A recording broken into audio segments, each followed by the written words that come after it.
हिंद प्यारे दोस्तों, applied study में आपका स्वागत है। आई होप कि पिछले क्लासेस को आप लोगों ने अच्छे से रिवीजन किया होगा। पिछले क्लासेस में जो हम लोगों ने देखा वो effect of temperature, slope of graph, Ohm's law के लिमिटेशन और सीरीज कॉम्बिनेशन ऑफ रजिस्टर को हम लोग डिस्कस किया। आज के सेशन में हम लोग सीरीज कॉम्बिनेशन के और भी कुछ उसके बारे में जानेंगे और electric power, unit of power, power का फॉर्मूला, एनर्जी का formula, parallel combination of register, ये सारे हम लोग इस सेशन में कवर करेंगे। तो चलिए फिर देर ना करते हुए इस सेशन को हम लोग स्टार्ट करते हैं। लेकिन उससे पहले मैं फिर से आप लोगों को याद दिला देना चाहता हूं कि जिन लोगों ने अप्लाइड स्टडी को सब्सक्राइब नहीं किया है वो जल्दी से सब्सक्राइब कर लें और बेल आइकन पे क्लिक कर लें। और जो भी लोग इस वीडियो को देख रहे हैं वो ज़्यादा से ज़्यादा शेयर करें। वीडियो कैसा लगा वो कमेंट करके बताएं। तो चलिए फिर इस सेशन को स्टार्ट करते हैं। पिछले क्लासेस में हम लोगों ने देखा सीरीज कॉम्बिनेशन ऑफ रजिस्टर। ठीक है, जैसे यहाँ पे 3 रजिस्टर लिए हुए हैं, R1, R2 और R3, ये सीरीज में लगे हुए हैं। सीरीज में क्या होता है कि सीरीज में अगर कोई भी एलिमेंट लगा हुआ है उसमें अगर करंट फ्लो करवाते हैं या फिर उसमें हम लोग सप्लाई देते हैं तो सीरीज कॉम्बिनेशन का जो भी एलिमेंट है उसमें करंट सारे में सेम जाता है। जैसे यहाँ R1 हो गया, R2 हो गया, R3 हो गया, ये तीनों में करंट जो होगा, जो भी करंट इसमें फ्लो करता होगा वो सेम करंट फ्लो करता होगा। लेकिन वोल्टेज का अगर बात कर लें तो सारे एलिमेंट में अलग अलग रजिस्टर, अलग अलग एलिमेंट जो भी है उसमें अलग अलग वोल्टेज हो। जिस तरह का रेजिस्टेंस उसी हिसाब से उसका वोल्टेज होगा। ठीक है, जैसे R1 में जितना वोल्टेज ड्रॉप होता होगा उतना R1 के क्रॉस वोल्टेज होगा। उसी तरह R2, उसी तरह R3। सीरीज कॉम्बिनेशन में हम लोगों ने देखा, अगर सीरीज कॉम्बिनेशन में हम लोग को टोटल रेजिस्टेंस निकालना है, इस सर्किट का टोटल रेजिस्टेंस अगर हम लोगों को निकालना है तो हम लोग R इक्विवेलेंट निकालेंगे। R इक्विवेलेंट जो होता है सीरीज कॉम्बिनेशन का वो R1 plus R2 plus R3 होता है। ये R1 का जो भी वैल्यू होगा वो पुट करेंगे, R2 का वैल्यू पुट करेंगे, R3 का वैल्यू पुट करेंगे और तीनों को ऐड कर देंगे।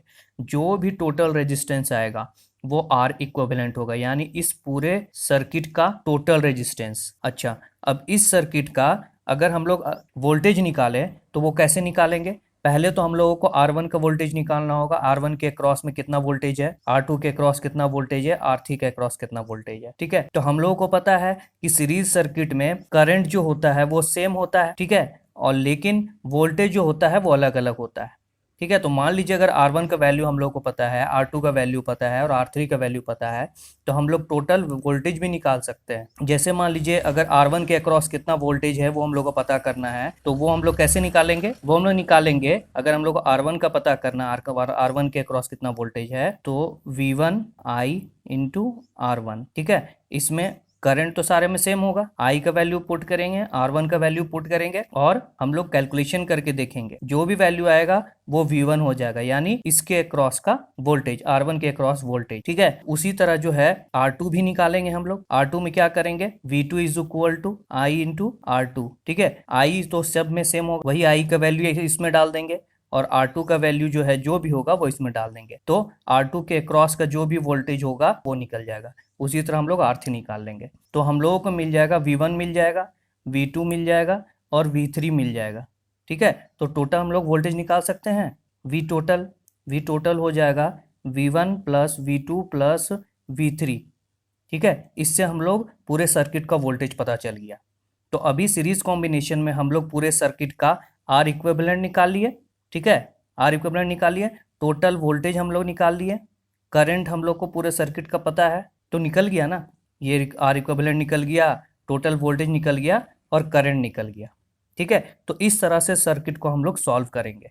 ये सीरीज सर्किट का इस तरह का फॉर्मूला यूज करके हम लोग निकालेंगे। ये फॉर्मूला यहाँ दिया हुआ है, जो मैंने बताया उसी का फॉर्मूला। ठीक है, इससे रिलेटेड और कुछ भी मैं आपको बता देता हूँ। ये देखिए यहाँ एक पॉइंट लिखा हुआ है N equal register R connected in series then equivalent resistance.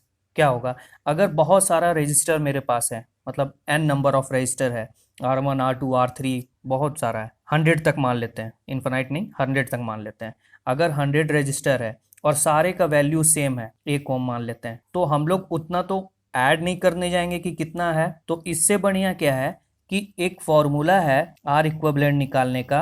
अगर सारा रजिस्टर का सीरीज में हो, अगर सर्किट सीरीज में हो और सारे का रजिस्टर का वैल्यू सेम हो तो हम लोग number of register into R, R का जो वैल्यू होगा वो पुट करेंगे, तो इससे जो है आर इक्विवेलेंट हम लोगों का निकल के आ जाएगा। ठीक है, ये सिंपल सा फॉर्मूला है, इसको याद रखिएगा। नेक्स्ट चलते हैं। अच्छा, इसमें एक और चीज मैं बता दूं आपको, इसमें जो पावर जो निकलेगा, फॉर्मूला क्या होता है, P is equal to V I. ठीक है, करंट तो सेम होता है, और वोल्टेज तो मैंने अभी बताया कि वोल्टेज ड्रॉप कैसे निकालना है। अगर R1 का वोल्टेज ड्रॉप निकालना है तो V1 is equal to I into R1, तो V1 का निकल गया यहाँ, मतलब निकल गया V1 निकल गया। ठीक है, तो इसके क्रॉस कितना पावर जा रहा है वो हम लोग कैलकुलेशन करेंगे, तो P1 is equal to R1 के क्रॉस पावर निकालेंगे, P1 is equal to V1 into I. ठीक है, तो आई तो सब में सेम हो जाएगा, आई हम लोग पुट करेंगे, V1 हम लोग निकाले ये यहाँ पे पुट कर देंगे, तो हम लोग इसको इनटू करेंगे, जो भी यहाँ वैल्यू आएगा वो इसके क्रॉस का पावर हो जाएगा। ठीक है, तो सीरीज कॉम्बिनेशन में क्या होता है कि पावर जो होता है, पावर एडिटिव होता है। इलेक्ट्रिक पावर के बारे में हम लोग कुछ जानते हैं कि पावर वो सीरीज कॉम्बिनेशन में रहे या पैरेलल कॉम्बिनेशन में रहे, पावर जो ऑलवेज है एडिटिव होता है। सीरीज कॉम्बिनेशन में हम लोग क्या करते हैं, सीरीज कॉम्बिनेशन में अगर टोटल हम लोग पावर निकालना है, सीरीज कॉम्बिनेशन में हम लोग क्या करते हैं, पावर अगर निकालना है तो एक ये पावर हो गया P1, P2 एंड P3, तो टोटल पावर अगर हम लोग निकालेंगे, टोटल पावर के लिए P1 plus P2 plus P3। ठीक है, ये ऐसा हो गया। ठीक, यहाँ देखिए एक पावर का जो मैंने फॉर्मूला बताया था वो यहाँ पे दिया हुआ है, P is equal to V I. ठीक है, तो टोटल पावर निकालने के लिए P1 plus P2 plus P3 करते हैं। ठीक है, तो P1 P का फॉर्मूला क्या होता है, P is equal to V I होता है ना, P1 के जगह पे हम लोग V इंटू आई लिख सकते हैं, I सारे में सेम होगा और V जो होगा वो अलग अलग होगा, तो I into V1 plus I into V2 plus I into V3, ये हम लोग कर देंगे। और करंट सारे में सेम है, तो करंट को हम लोग बाहर निकाल देंगे और वोल्टेज V1, V2, V3 जो दिया हुआ है इसको ब्रैकेट में कर देंगे, तो तीनों को ऐड जो करेंगे V1 plus V2 plus V3 करेंगे तो यहाँ टोटल वोल्टेज निकल जाएगा, तो P इंटू वी आई कर देंगे, तो इस सर्किट का टोटल पावर हम लोगों को पता चल जाएगा। ठीक है, ये हो गया टोटल पावर निकालने का। ठीक, नेक्स्ट चलते हैं हम लोग। एक यहाँ पर फॉर्मूला है, देखिएगा यहाँ पे P is equal to Q V by T, ये कहां से आया, तो हम लोगों को पता है P इज इक्वल टू हम लोग वी आई लिखते हैं। ठीक है, तो I के जगह पे I, पिछले क्लासेस में मैंने बताया था I is equal to Q by T होता है। पिछले क्लासेस में मैंने बताया था पावर का फॉर्मूला क्या होता है, P is equal to V I होता है। ठीक है, और Q is equal to I T होता है, जिससे I निकल जाएगा I is equal to Q by T, तो I के जगह पे हम लोग Q बाई टी लिख सकते हैं, तो V into Q by T लिख दिए। ठीक है, तो उसी तरह जो है यहाँ पे फॉर्मूला देखिए, यहाँ लिखा हुआ है P is equal to Q V by T. ठीक है, P is equal to Q V by T. ठीक है, तो इसको हम लोग जूल पर सेकेंड भी लिखते हैं, या फिर इसको हम लोग लिख सकते हैं वाट। ठीक है, तो पावर का यूनिट क्या हो गया, पावर का एसआई यूनिट हो गया आपका जूल पर सेकंड, या फिर इसको हम लोग वॉट। ठीक है, अच्छा पावर का फॉर्मूला और कुछ भी है, P is equal to V I है, P is equal to I square R है, और P is equal to V square by R है। ये अलग जो दिया हुआ है अलग अलग फॉर्मूला पावर का, इसका यूज भी अलग अलग जगह पे हम लोग यूज करके क्वेश्चन को सॉल्व करते हैं। नेक्स्ट चलते हैं आगे, इस टॉपिक पे हम लोग बात कर लेते हैं थोड़ा। अगर पावर निकालना है तो P is equal to V I का फॉर्मूला होता है। ठीक है, अगर वोल्टेज हम लोग को 1 वोल्ट दिया हुआ है और करंट हम लोग का अगर 1 एम्पियर फ्लो कर रहा है उस सर्किट में, तो पावर कितना हो जाएगा 1 वॉट। ठीक है, चाहे इसको बोल सकते हैं 1 VA। VA क्यों बोलेंगे, V से वोल्टेज हो गया, और करंट को हम लोग किससे दिखाते हैं, एम्पियर से, तो पावर को हम लोग या तो वाट बोले 1 वाट बोले, या फिर 1 वोल्ट एम्पियर बोले, या 1 VA बोले। ठीक है, अच्छा यहाँ दिया हुआ है कि इलेक्ट्रिक पावर का जो है बिगेस्ट यूनिट कौन कौन सा होता है वो हम लोगों को बताइए। तो बिगेस्ट यूनिट जो होता है, एक होता है आपका किलोवाट में होता है और एक मेगावाट में होता है। 1000 वाट बराबर 1 किलोवाट, और 1 मेगावाट इज इक्वल टू होता है 10 टू द पावर 3 किलोवाट, या तो फिर हम लोग बोल सकते हैं 1 मेगावाट इक्वल टू 1 2 3 4 5 1 लाख वाट। तो ये बिगर यूनिट हो गया पावर का, किलोवाट एंड मेगावाट। 1000 वाट बराबर 1 किलोवाट और 1 लाख वाट बराबर 1 मेगावाट। इसको हम लोग एक और तरीका से भी लिख सकते हैं, 1 megawatt is equal to 10 to the power 3 kilowatt, या फिर लिख सकते हैं 10 टू द पावर 5 वाट। ठीक है, यहाँ देखिए W is equal to V I T दिया हुआ है। ठीक है, voltage into current into time, SI unit of energy बोलता है वॉट सेकेंड होता है या फिर 1 जूल होता है। कॉमर्शियल यूनिट के हिसाब से हम लोग जो है कॉमर्शियल यूनिट में किलो वाट आवर लेते हैं। ऐसे तो हम लोग वाट किलो वाट लेते हैं, लेकिन कॉमर्शियल यूनिट में किलो वाट आवर हो जाता है। अगर कमर्शियल यूनिट का हम लोगों को किलो वाट निकालना है, पावर निकालना है, तो कमर्शियल यूनिट के लिए kilowatt hour is equal to power जो भी होगा वो किलो वाट में लिखेंगे और टाइम को हम लोग लिखते हैं आवर में। ठीक है, जितना आवर है वो। अगर कोई कंज्यूमर अगर 1 किलो वाट अगर खर्च करता है यानी 1000 वाट, ठीक है, उसको 1 किलो वाट लिखेंगे और 1 घंटा यूज करता है तो उसका कितना किलो वाट आवर आ जाएगा? 1 किलो वाट आवर आ जाएगा। 1 किलो वाट आवर यानी इसको हम लोग बोल सकते हैं 1 यूनिट बोल सकते हैं।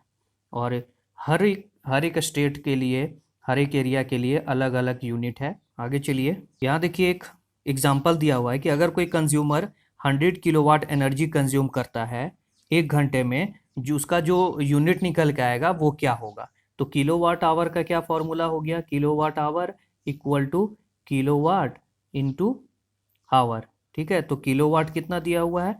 100 किलोवाट दिया हुआ है। आवर कितना दिया हुआ है? 1, यानी निकल के आ गया 1000 unit.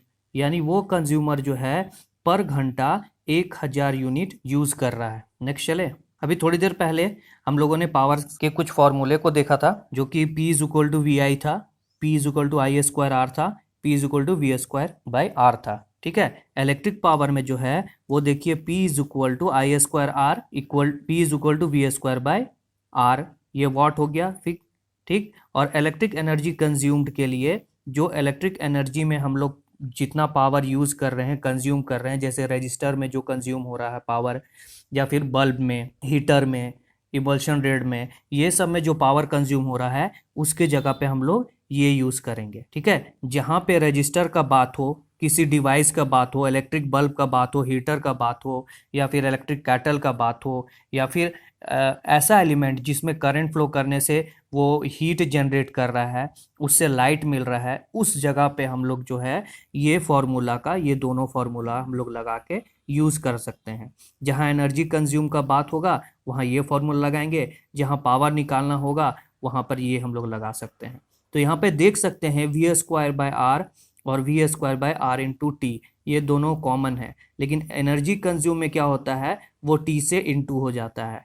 Energy consume is equal to V square bar R into T, time से इंटू हो जाता है। ठीक है, और हीट में, हीट का फॉर्मूला हम लोग को पता है, जो पावर करंट फ्लो करने के वजह से जो हीट जनरेट होता है वो होता है P is equal to I square into R T. जिस भी डिवाइस में करंट फ्लो करने से हीट जनरेट कर रहा है या फिर लाइट जनरेट कर रहा है वहाँ पे हम लोग ये लगाएंगे। और इलेक्ट्रिक कंज्यूम के लिए हम लोग V square by R into T भी लगा सकते हैं। नेक्स्ट देखिए, यहाँ पर दो और फॉर्मूला दिया हुआ है, P is equal to V I और W is equal to energy consumed, W is equal to V I into time joule.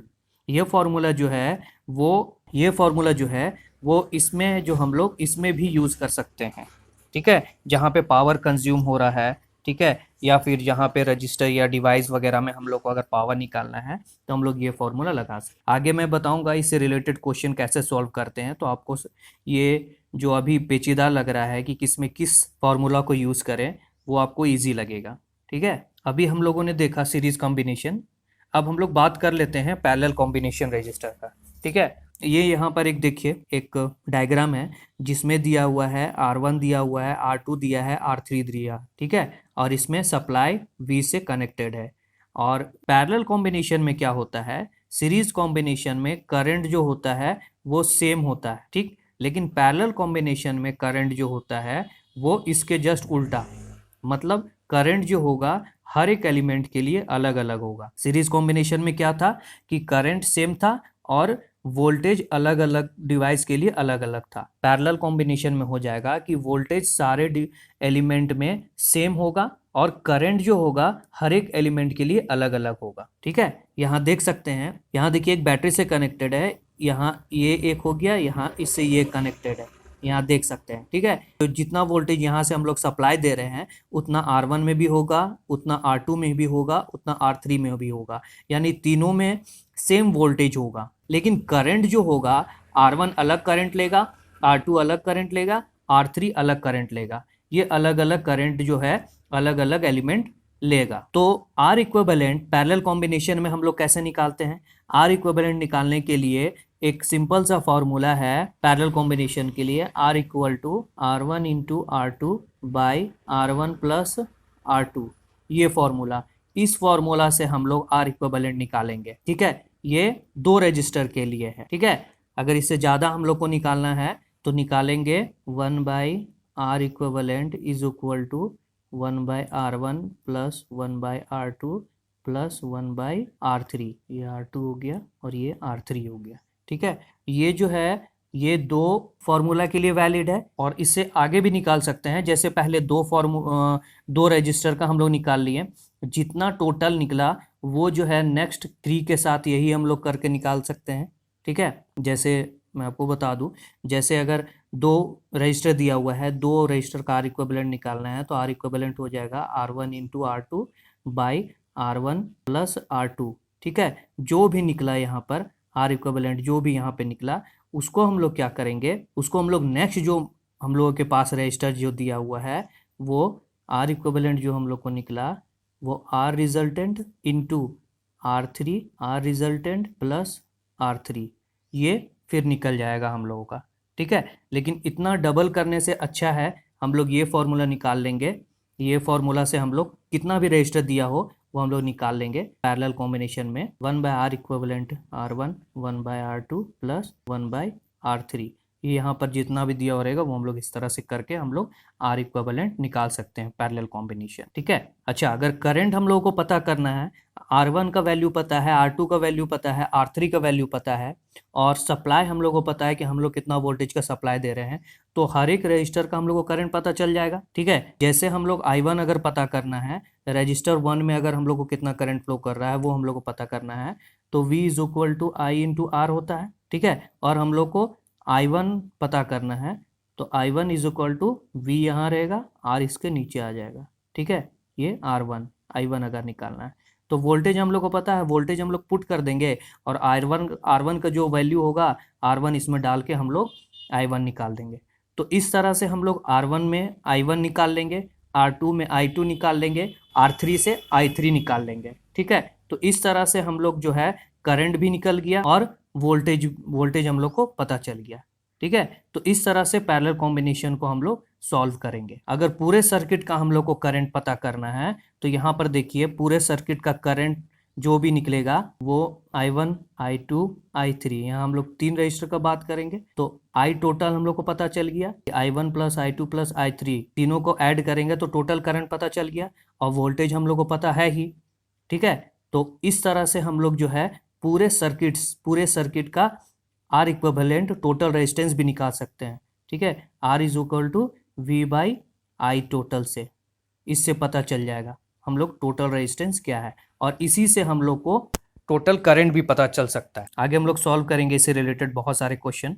यहाँ देखिए फॉर्मूला दिया हुआ है टोटल करंट निकालने के लिए, आई इक्विवेलेंट अगर निकालना है I is equal to I1 plus I2 plus I3 हो गया। ठीक है, I के जगह पे I is equal to V by R होता है ना, तो इस I के जगह पे हम लोग V बाई आर इक्विवेलेंट लिख देंगे, यानी टोटल सर्किट का रेजिस्टेंस, एक सर्किट का नहीं टोटल सर्किट का रेजिस्टेंस पता होगा तब। फिर I1 के जगह पे V by R1 plus I2 के जगह पे V by R2 plus I3 के जगह पे V बाई R3।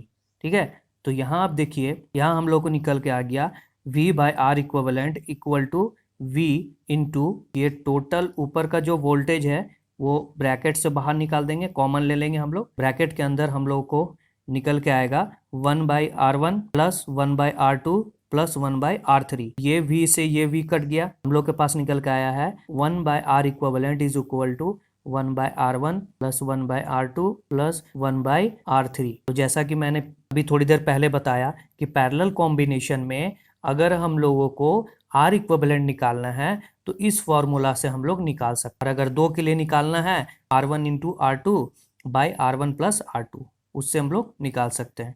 तो ये कुछ कुछ फॉर्मूला जो है आप लोगों को याद रखना है। नेक्स्ट देखिए, जैसा कि सीरीज कॉम्बिनेशन में हम लोगों ने डिस्कस किया था कि अगर सीरीज कॉम्बिनेशन में बहुत सारा रजिस्टर लगा हुआ है, सारे रजिस्टर का वैल्यू सेम है, एक ही वैल्यू दिया हुआ है सभी में, अगर 1 ओम का है तो सारे 1 ओम है, 2 ओम का है तो सारे 2 ओम है, तो उसको सॉल्व करने के लिए क्या हमने बताया था, उसमें बताया था आर इक्विवेलेंट निकालने के लिए n इंटू आर। ठीक है, जो भी वैल्यू नंबर ऑफ रजिस्टर, यानी अगर मान लीजिए 100 रजिस्टर दिया होगा तो ये वैल्यू पुट कर देंगे, और एक रजिस्टर का वैल्यू यानी सभी में जो सेम है वो रजिस्टर को हम लोग यहाँ पुट कर देंगे, जैसे 1 ओम, तो टोटल निकल के आ जाएगा। ये हो गया सीरीज के लिए। और पैरेलल के लिए क्या है, पैरेलल के हम लोग देखेंगे आर इक्विवेलेंट अगर हम लोगों को निकालना है पैरेलल कॉम्बिनेशन में, तो R equivalent is equal to R by N, ये हम लोग कर देंगे। ठीक है, रजिस्टर का वैल्यू जो भी होगा पैरेलल में, अगर पैरेलल कॉम्बिनेशन में बहुत सारा रजिस्टर लगा हुआ है तो सारे रजिस्टर अगर सेम है तो उस रजिस्टर का वैल्यू, एक रजिस्टर का वैल्यू अगर हम लोग यहाँ पर हम लोग पुट कर देंगे, मान लीजिए एक रजिस्टर का वैल्यू अगर 5 ओम है, सारे 5 ओम रजिस्टर है, ठीक है, तो यहाँ पर रजिस्टर का वैल्यू पुट कर देंगे 5 ओम, और नंबर ऑफ रजिस्टर मान लीजिए यहाँ पर 100 रजिस्टर लगा हुआ है, तो कितना आ जाएगा, यहाँ आ जाएगा 1/20। तो इस तरह से हम लोग जो है पैरेलल और सीरीज कॉम्बिनेशन को सॉल्व कर सकते हैं। ये फॉर्मूला याद रखिएगा, R equivalent equal to R by N. R हो गया वैल्यू ऑफ रजिस्टर, एन हो गया नंबर ऑफ रजिस्टर, ये पैरेलल के लिए। और सीरीज के लिए R equivalent N into R one, R N हो गया नंबर ऑफ रजिस्टर, आर हो गया वैल्यू ऑफ रजिस्टर। कुछ इंपॉर्टेंट पॉइंट्स है, आप इस पॉइंट को आप नोट डाउन करके रख लीजिएगा, और इससे रिलेटेड बहुत सारे क्वेश्चन आपको देखने को मिलेंगे आने वाले एग्जाम्स में। ठीक है, जैसे पहला पॉइंट दिया हुआ है, in parallel circuit voltage will be same across all the parallel register. हम लोगों ने अभी डिस्कस किया कि पैरेलल सर्किट में वोल्टेज जो होगा वो सारे एलिमेंट में सेम होगा, ये पहला पॉइंट ये बोल रहा है। दूसरा पॉइंट ये बोल रहा है, in parallel circuit current will be different for different register. Parallel circuit में क्या बोल रहा है कि जितना भी एलिमेंट होगा उसमें करंट जो होगा हर एक एलिमेंट के लिए अलग अलग करंट होगा। थर्ड पॉइंट बोल रहा है, सीरीज कॉम्बिनेशन में हम लोग अगर इक्विवेलेंट रजिस्टर निकालेंगे तो हम लोगों ने डिस्कस किया था कैसे निकालना है। जैसे अगर सीरीज कॉम्बिनेशन का रजिस्टर हम लोग ले लिए और उसको सॉल्व करने के लिए बोल रहा है, अब उसमें बोल रहा है क्वेश्चन में कि ये सीरीज रजिस्टर दिया हुआ है बहुत सारा, 2 ओम, 5 ओम, 10 ओम और 20 ओम। ठीक है, इस तरह से। और बोल रहा है कि टोटल रेजिस्टेंस हमको कैलकुलेशन करके बताइए। तो यहाँ तो छोटा वैल्यू है, चलिए आप ऐसे मुंह से बोल देंगे, लेकिन जहाँ बड़े बड़े वैल्यू रहेंगे उसको कैसे बोलिएगा, पॉइंट में रहेंगे उससे उसमें कैसे कैलकुलेशन कीजिएगा। तो उसको सॉल्व करने के लिए एक ट्रिक है कि इस सीरीज कॉम्बिनेशन के रजिस्टर में जो सबसे बड़ा रजिस्टर होगा उससे भी बड़ा ऑप्शन में अगर अवेलेबल है, ठीक है, और उसके आसपास का अगर आपको ऑप्शन में दिख रहा है, वो आपका सही आंसर होगा। यहाँ पर देखिए 20 ओम दिया हुआ, 20 के आसपास का अगर कोई ऑप्शन में होगा, 25 ओम होगा या 22 ओम होगा या 30 ओम होगा, इसके नजदीक, तो वो आपका सही आंसर होगा। ठीक है, ये ट्रिक हो गया सीरीज कॉम्बिनेशन। ठीक है, अब पैरेलल कॉम्बिनेशन में हम लोग बात कर लें। ये नेक्स्ट पॉइंट बोल रहा है, पैरेलल कॉम्बिनेशन में क्या होता है कि अगर बहुत सारा मान लीजिए रजिस्टर लगा हुआ है, ठीक है, बहुत सारा रजिस्टर लगा हुआ है, ये 2 ओम, ये 5, ये 10, ये 50। अब बोलेगा इसको सॉल्व करके बताइए, तो आप 1/R1, 1/R2, 1/R3 इस सारे को ऐड करेंगे तो आप निकालेंगे। लेकिन एग्जाम में इतना टाइम रहता नहीं है, तो इस चीज को सॉल्व करने के लिए आप क्वेश्चन में क्या कीजिएगा, पैरेलल कॉम्बिनेशन में जो सबसे छोटा रजिस्टर है उससे भी छोटा जो होगा आपके ऑप्शन में,